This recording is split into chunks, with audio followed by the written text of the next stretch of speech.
Voilà.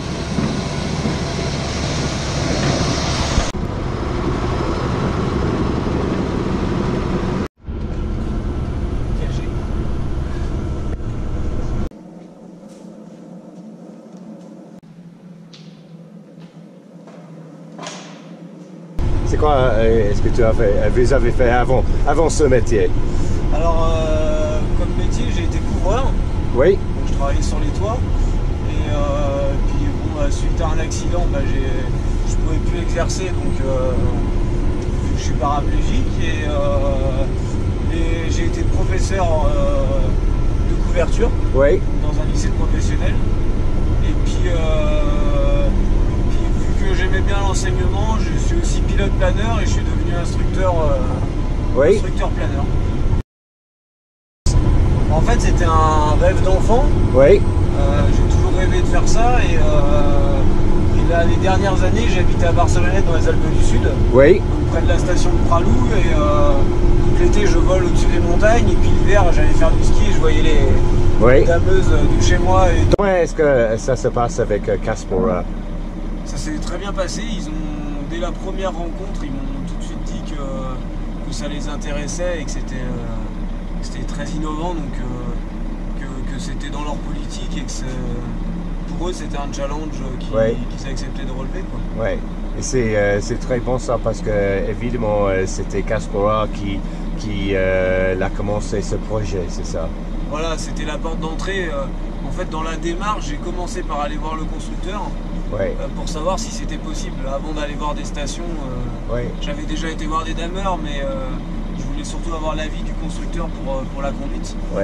Parce que c'était à un salon que vous avez rencontré l'équipe de Courchevel. Voilà, c'est Casbauer qui m'avait invité sur le salon, justement pour pouvoir rencontrer des gens et des stations, des directeurs de stations, et ça s'est fait. Voilà, en fait, on a fait 6 semaines pour voir si déjà je m'intégrais dans l'équipe, si pour l'équipe ça posait pas de problème et si je pouvais réaliser mon travail comme tout le monde, et aussi savoir si moi ça me plaisait, parce que c'est un métier que j'avais jamais fait. Et il y a un bon investissement dans le véhicule parce qu'il y a des adaptations. Comment est-ce que c'est différent entre les autres? Alors, les autres machines, elles se conduisent avec un volant. Moi, j'ai ce qu'on appelle des sticks. Donc, c'est ces deux manettes qui vont me permettre de diriger la machine, d'avancer, de reculer et d'aller à gauche et à droite. Après, j'ai un accélérateur qui est ici en plus, qui remplace l'accélérateur qui est au pied normalement. Moi, donc c'est un accélérateur à la main. Par un bouton. Et voilà, pour la partie conduite, c'est les seules adaptations que j'ai.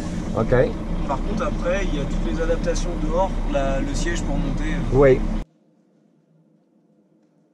Le travail, c'est comme quoi? C'est très différent des autres métiers.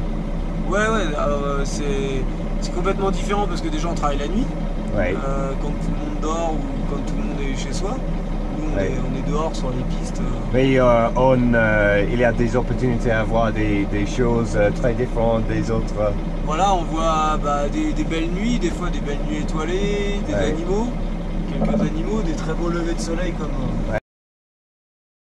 Est-ce que vous pensez que votre histoire peut être un exemple pour les autres stations, les autres gens avec disabilité? J'espère, oui.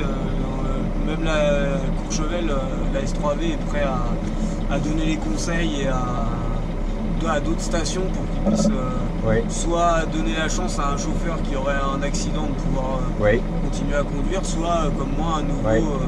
Et c'est aussi une façon de pouvoir oublier le handicap, parce que je laisse le fauteuil au hangar et après je suis dans la machine autonome comme tout le monde.